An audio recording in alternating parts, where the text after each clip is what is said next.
Hey, this is Steve in Dallas, Texas. It's Saturday morning, my friend, and you are listening to Light Talk. Good morning. This is Ellen calling in from the beautiful island of St. Bart's, and you are listening to Light Talk.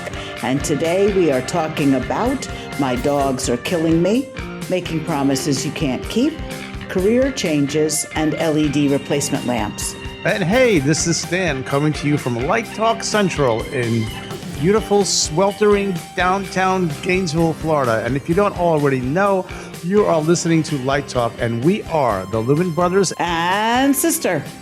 Ellen, do you have nothing better to do this Saturday morning than to join us? Aren't you on the beach or watching a hurricane happen or something? Yeah, and there was just a huge hurricane, unprecedented in terms of size for this time of year. Never before has there been a Category 4 or 5 hurricane on June 30th, July 1st, and it slammed into some of the smaller islands south of here, and they really have been devastated. Yeah, the Grenadines, right? Yeah, terrible. And Barbados got hit really bad. A little bit, yeah, but a really lovely little island called Carribean, and some of the little islands, Union and Mayru. But Carribean, the pictures are just heartbreaking. This morning, NPR was saying it got up to 160 mile an hour winds. Right. And now it's heading to Jamaica, so hopefully it will die down a little bit before it gets there. But so it's either the beginning of a really bad hurricane season, or it's sort of one and done and it got it out of its system early on. So all we can do is wait and see. We should have a reprieve for a few weeks because you have a dust storm coming in out of Africa. Well, that would be good. That's changing everything over the Atlantic and lowering water temperature heat. It's blocking the sun a bit. Well, that would be good because that's the real issue. The high temperatures are the real issue. And and rising sea levels so that when they start churning up, it just floods everything. Right. We're not in the line of that one, of Beryl, but we are. You sort of get used to it. It's coming, and you be as prepared as we can. All of our drainage is operating and cleaned out. So what's up with lights in your neck of the woods, Stan, that are sealed against average rainfall and things like that? Oh, for a while, like if we're talking entertainment lighting. Yeah, like down at the theme parks. I learned about, I think now it's more common, but at one time, the only company that could really build you something that could stand up to that was SGM. And SGM made these fantastic lights that you could put up in Orlando's theme parks, and they would just, I think that it's the Netherlands. They know how to deal with flooding. And now, but I think all the other manufacturers are doing a pretty good job of that. We have, and even if like residentially, for example, on my landscape lighting, it's made by a company called Vault, designed in the United States but manufactured in China out of bronze, and relatively inexpensive for high grade stuff. And we have not had any failures. And I have some really great tricks about how to make your connections to be water safe in the ground. That I've discovered over the years. Can't just take a wire nut and stick it in the ground. Can't. Even the wire nuts that have the dielectric grease in them are not sufficient.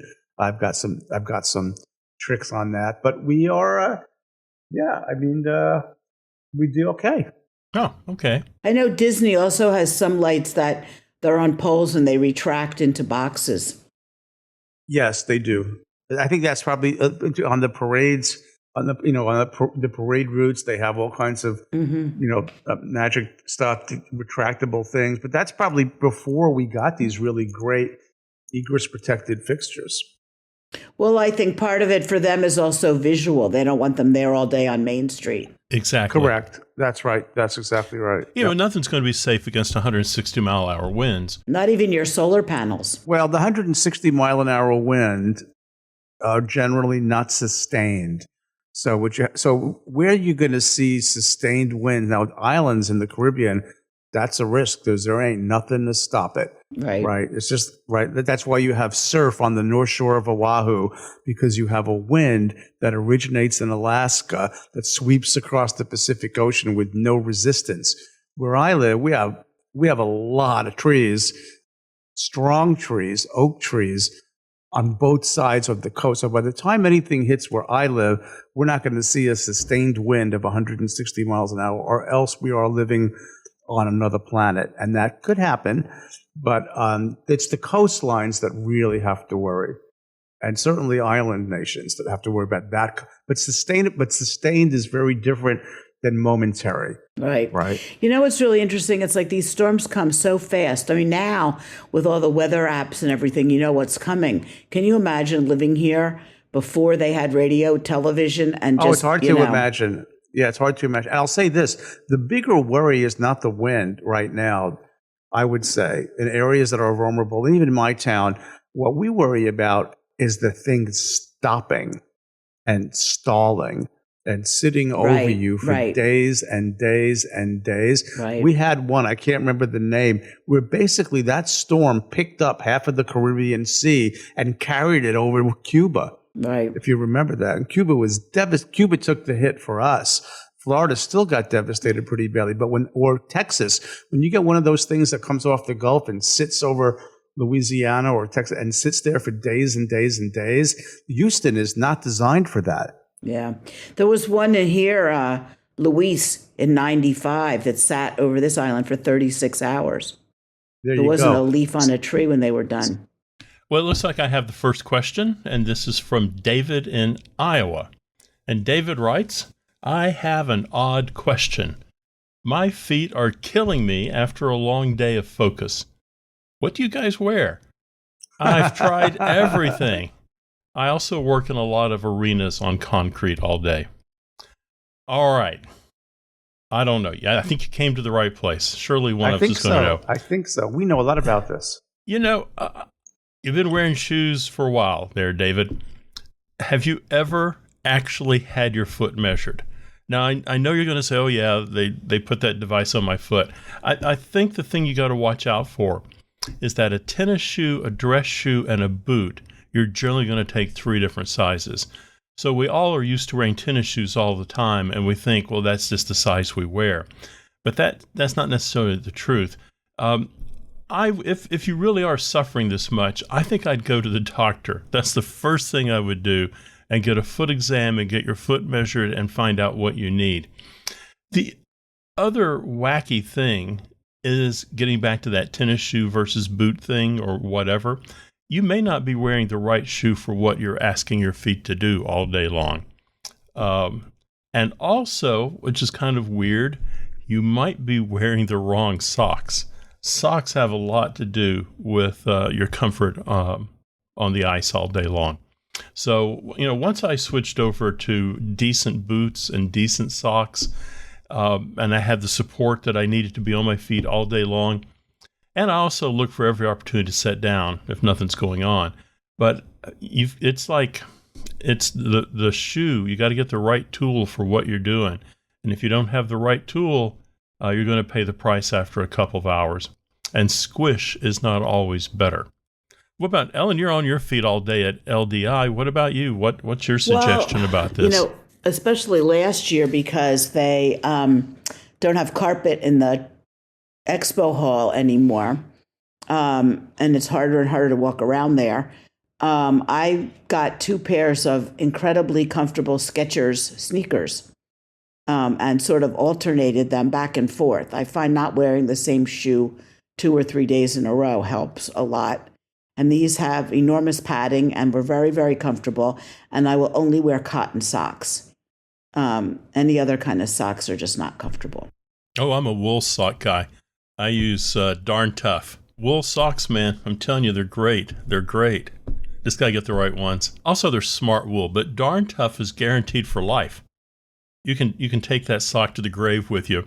So my Darn Tuffs, if I get a hole in them in a year, I can send them back to Darn Tuff and they'll send me a new pair of socks down. That's impressive, Steve. I'm just looking them up. I had not heard about Darn Tuff. I have a specific recommendation because I've had episodes of plantar fasciitis, and I do have very significant foot pain. So I'm going to recommend. But let me just say this: so all shoes, boots, whatever, they all have an insert. your foot's not on the shoe. There's something in there that pads it, right? And the different companies, when they make the shoe, they put a thing in there, right? And they can usually pull them out when they get worn. So you have to have some kind of insole in there. So I discovered a company called Protalus, Protalus, and these are inserts that go into any shoe. They're really great when you call them. And basically what the way the thing is designed and the materials that are used is it's hard to explain, but it's rigid where it needs to be rigid, and it's soft where it needs to be soft, and it holds up for about a year. And there's different kinds, and they're not inexpensive. They're about $65 a pair, or anywhere from $25 to $65 a pair. And I have them in all my shoes, and I replace them on a regular basis when they have sales. But it's also designed to align your feet, because none of us really walk quite properly, and the alignment matters. So these put your feet into alignment. It's almost like getting a custom orthotic without having to go to a doctor and pour a mold for your foot. So you might take a look at Protalus. They've worked for me. I think I've actually shared them with David when he was having some issues with it. So take a look at Protalus. And now that Steve has mentioned Darn Tough socks, I'm going to look at those too. I was looking this up, and something I found that, just kind of blows my mind. Ellen is right about you need at least 2 pairs of shoes. You need to not wear same shoe 2 days in a row, particularly a work shoe. The other thing I found, which is just hard to believe, the average tennis shoe, and it doesn't matter what you pay for it, has a life expectancy of about 45 days if you wear it every day. They're meant for something very specific, and we just don't use them for that anymore. We use them as in the place of leather shoes, and we wear them 12, 14 hours a day, 7 days a week. We have our one pair of Stinky shoes, and they wear out really fast.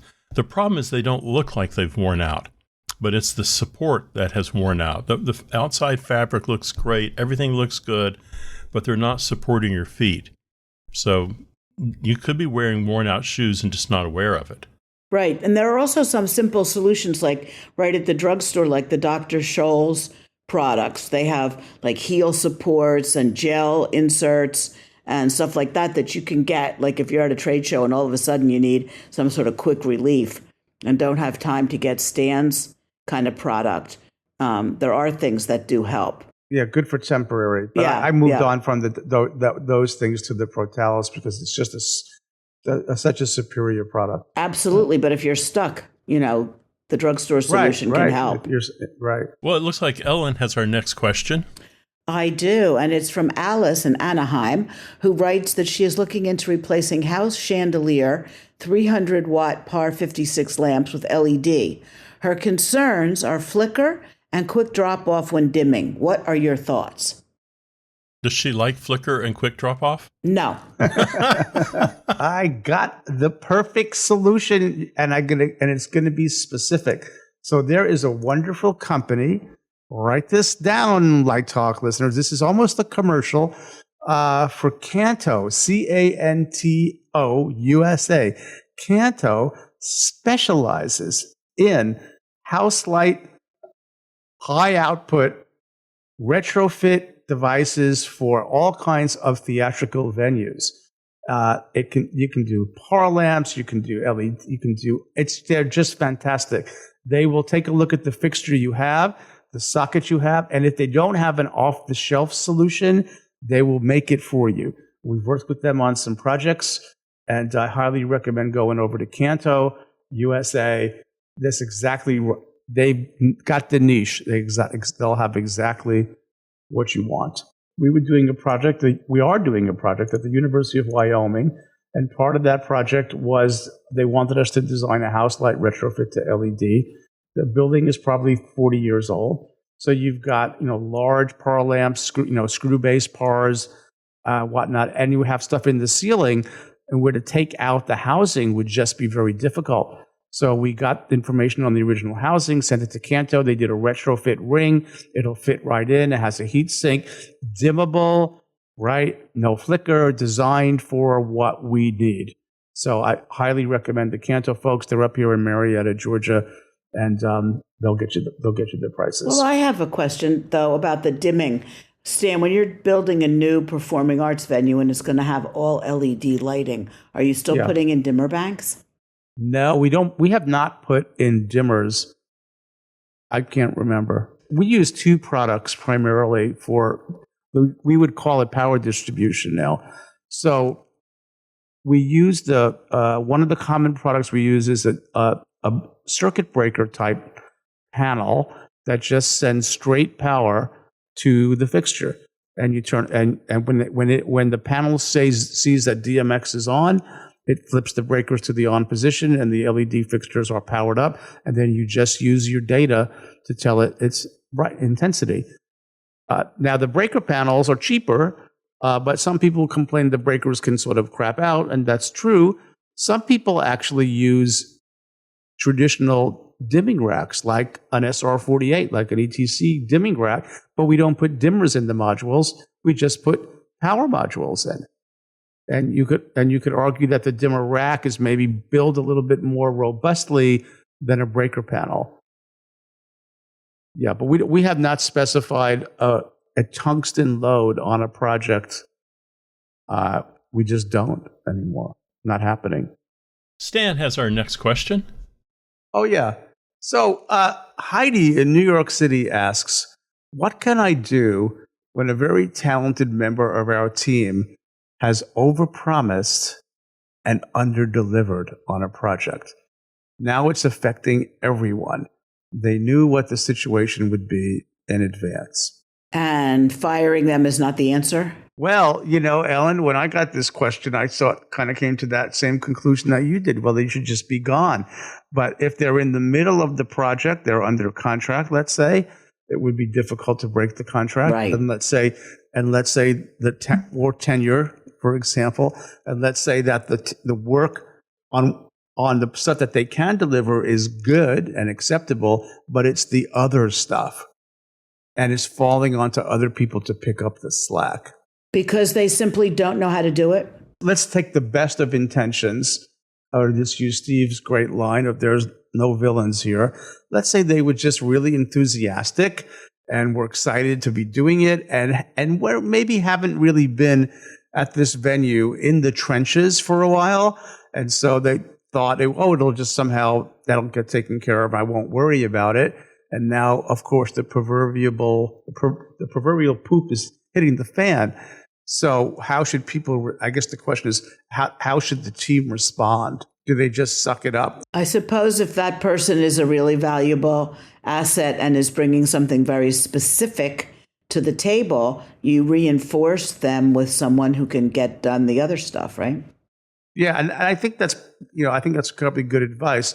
And people will pick up, good people around on the team will pick up the slack, right? But then you have sort of a level of frustration that's brewing, and then it might impact what you would do in the future.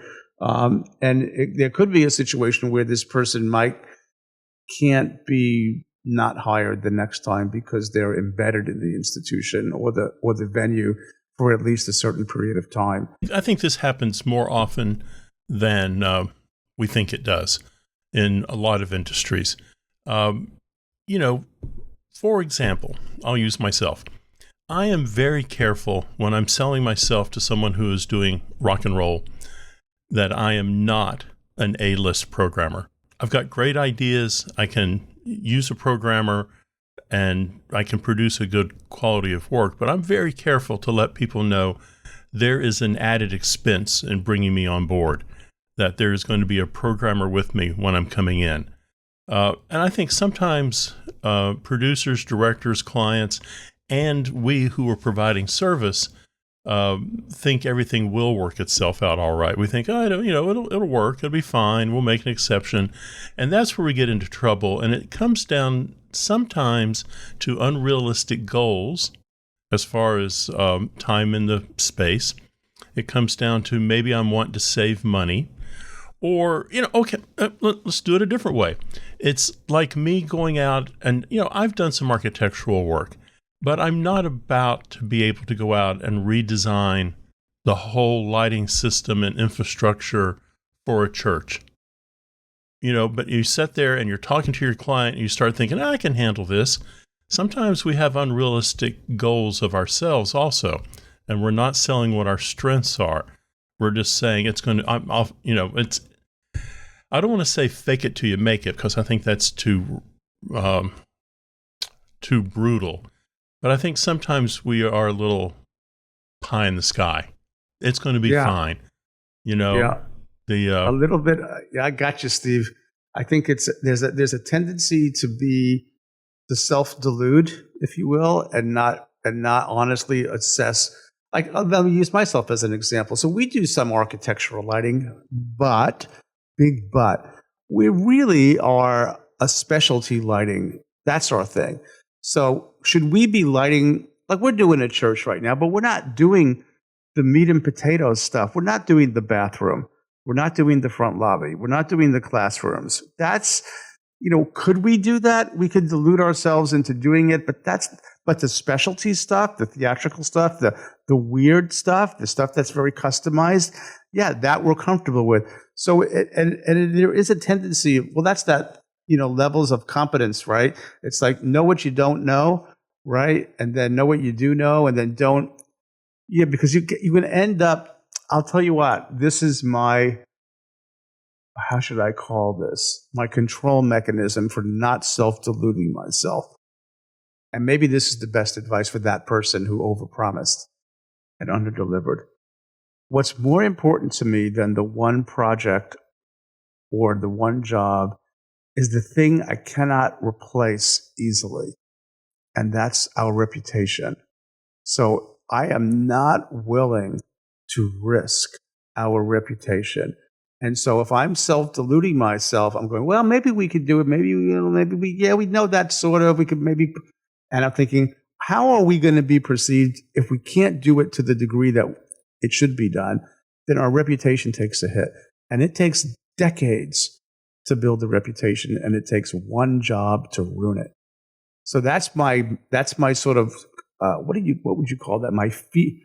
Something that prevents feedback or prevents back, negative impact. That's my squelcher, right? I'm going to squelch that self-delusion because I don't want to risk the reputation. Well, sometimes you do. You have to say no to a project. Yep. You have to, if there's doubt in your mind, if you're starting to think, okay, this could go south, and what am I going to do? You got to learn to say no. Steve hit on something important before, too, and he said, he says up front that he needs to bring a programmer. Well, if you're getting hired on a project and there's like a lot of IT involved, or there's a lot of social media involved, or there's a lot of things that you may not know so much about, I think you have to be very clear up front and say, hey, look, I'm a great writer, I'm a great copywriter, but I don't really know how to post or edit video.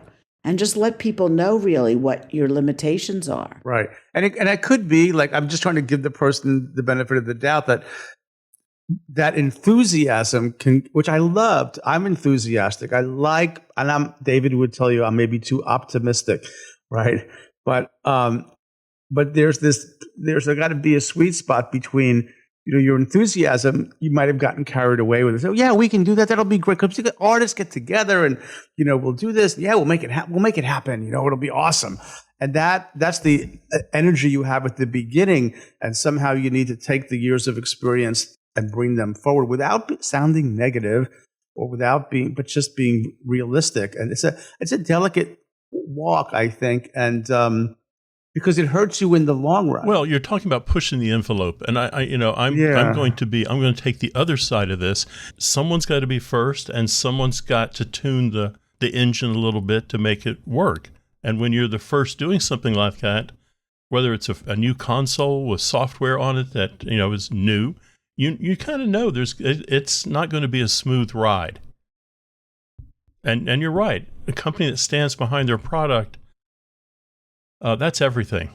So maybe in this in an environment, maybe what happens is the person who is in over their head a little bit needs to stand up and be that good company and say, I know there's some problems here. Here are some solutions. And there's some easy solutions, and there's some solutions that probably no one's going to like. But let's recognize that there is a problem, and let's fix it, as opposed to believing it's all going to just work itself out, because it never does. Never does. You look at the top 5 or 6 companies out there, every one of them has had a problem. Sure. And every one of them has stepped up to fix their problems. And that's what it's all about. And the people who don't fix their problems, they're in that C tier of companies that we don't always talk about. We as an industry don't always talk about. You are listening to Light Talk with the Lumen Brothers, and Light Talk this week is sponsored by Theatrical Energy Labs and our new energy production table treat, Jack Me Up.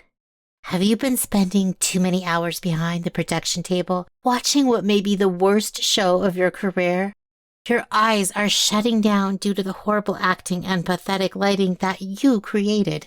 Your assistant keeps poking you with a pencil to keep you from snoring.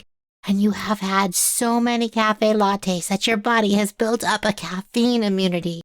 How are you going to get through this never-ending 10 out of 12? Well, Theatrical Energy Labs has developed Jack Me Up, a new candy-coated chocolate energy treat. These are not your typical M&Ms. 3 of these babies will have you so jacked up that you can survive this 10 out of 12 and later debate Donald Trump for 90 minutes. Our special ingredients include vitamin B12, ginseng, acai, and a proprietary blend of a perfectly legal derivative of cocaine. And best of all, studies show that it's not addictive so far. Just make sure that you do not allow stage managers to eat any of these. Otherwise, your lighting cues will be totally out of whack. And don't worry about anyone finding out that you are using a synthetic energy booster. Sales of Jack Me Up are strictly private. Our customer database on our website was designed by the same mastermind web designers used by Ashley Madison. So the next time you're designing a real turkey and can't stay awake, try a bag of Jack Me Up. Just visit our website at jackmeup.org and order a 12-ounce bag of Jack Me Up today. This candy can potentially disrupt the heart's electrical system, increasing the risk of abnormal heart rhythms, which lead to severe health consequences, such as sudden cardiac arrest, stroke, hemorrhoids, dehydration, anxiety, insomnia, loose bowel syndrome, irritability, a slurry of flatulence, and questionable design choices, not to be taken as a nutritional supplement. And now, back to Light Talk. I hear the sound of those lovable hipster monkeys bouncing around the coffee shop. That means it's time for Let's Talk About. And today's Let's Talk About is, and this is a question from a listener. I am at the end of my journey as a designer. It has been 6 years since college, and I've come to the realization entertainment is not my future. Any suggestions on a total career reset? I'm assuming this person studied lighting design. Well, I don't know what design they studied, but I would think probably lighting too, since they sent the question to Light Talk as opposed to scene shop and costume shop. How much student loan do they have? Oh, good question. Good question. I think, as we start into this journey, 6 years. So you're probably, I'm going to guess, late 20s, maybe 30. And a lot of people do career changes at 30. So I wouldn't worry too much about this. You're probably at a point, Ellen's got a good point too, how much debt are you carrying? But the debt's not going to go away whether you're in entertainment or starting a new career. No, but it might influence what they do next. Yes, at 30, you probably don't have a ton of obligations. You probably don't have a lot of things holding you back from doing a major career change right now. I would say we can start with, what do you have a passion about? What have you found over the years that is more interesting? What is it that is making you want to get up and go to work every day? We all know these people. They are through college. Maybe they have a graduate degree. Maybe they've been slugging it out in New York or LA. It's 5 or 6 years down the road. which is not a lot of time, but it can seem like a lot of time when you're 29 and you're, as Salen says, you're carrying some college debt and you're still doing those $1,000 shows. It can seem pretty grim. But also it may be, this ain't for me. I started out in college as an English literature major. And, I was thinking English literature, maybe I'll teach. There's not a lot of things to do with an English lit degree. But I found that the passion I had for English literature was there. But when I discovered theater, it was a lot more exciting and a lot more interesting. And I liked working in groups. So I don't think it's not even about whether I think this person is failing as a designer. It may be, this ain't for me. This is not what I want to be. I don't want to be the president of a bank anymore. I want to start my own business making cowboy hats. Who knows? Who knows what it is? Right. And they might be able to take this design background and education. And there are a lot of manufacturers in this industry that hire people. And a lot of people that have been out on the road for longer than the 6 years, but they go in and they become like, you could be like, a lot of those companies have designer representatives that do, sales to the designers, or they go into marketing, or, like the John Weissmans of the world, like at PRG, and people like that who have had careers in this industry and then go to work for one of the manufacturers.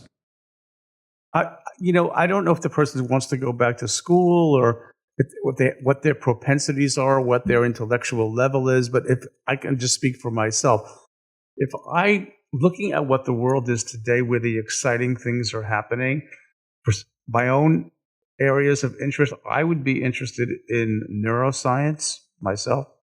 And I might be interested in artificial intelligence. But I think for me, neuroscience is where so much, the brain was so mysterious up until we got functional MRI.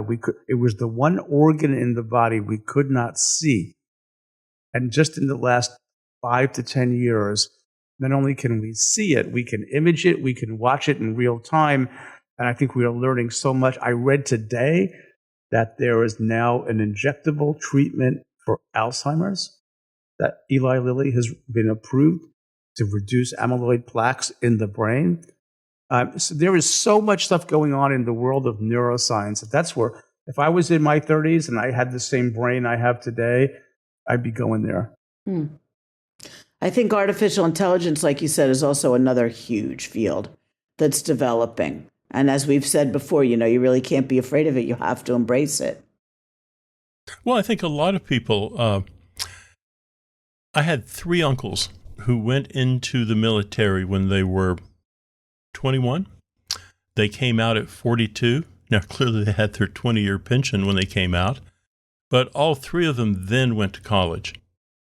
So, I've actually had 4 students in my career that have been in their mid-30s who have been in the military and have come out of the military and started a whole new life in entertainment. So again, I don't think being 30-ish is something to worry about. A lot of people go back to graduate school at that kind of age and do something a little different. I looked it up online for what it's worth, and there actually are professional people who help you asset or take a look at what skills you have, what interests you have, and help you map out a career change. They're called career counselors. Right. They look at the pluses and minuses, what interests you, what part of the country you want to live in. But they're actually professionals that you can go and pay a couple $100s to, and they will help you. Interesting. Career change is never easy. It's always scary. But it's better to do it and get into something you really enjoy doing rather than spending your entire life kind of going, well, I hate this job, but I guess I've got to stick in it for a while. On worst case scenario, you're 30, you get out of the entertainment industry and you decide, well, I'll go teach high school or I'll teach in college. And that's the worst place for you to be because you're influencing, young people. So I'd be careful about that too. You mean in the same field you didn't like? Don't do that. You'll just be even more frustrated. Right. Well, that was certainly gloomy. Anyone have any positive things to say about career change? I think it's actually an exciting time, and I'm going through a career change right now, and I'm reinventing myself, and some of it's still going to have to do with light, but I think it's when you make a break, and make a shift, it's kind of liberating. I don't know if it's necessarily negative. Well, I think that post-retirement, reinventing yourself is very different than I'm 30, I don't know what to do with my life, reinventing yourself. Well, I'm right here at the source of all information, and that is Google. And I typed in how many career changes in a lifetime. And according to the great God Google, 5 to 7 career changes in a lifetime. The average person will change careers 5 to 7 times during their working life.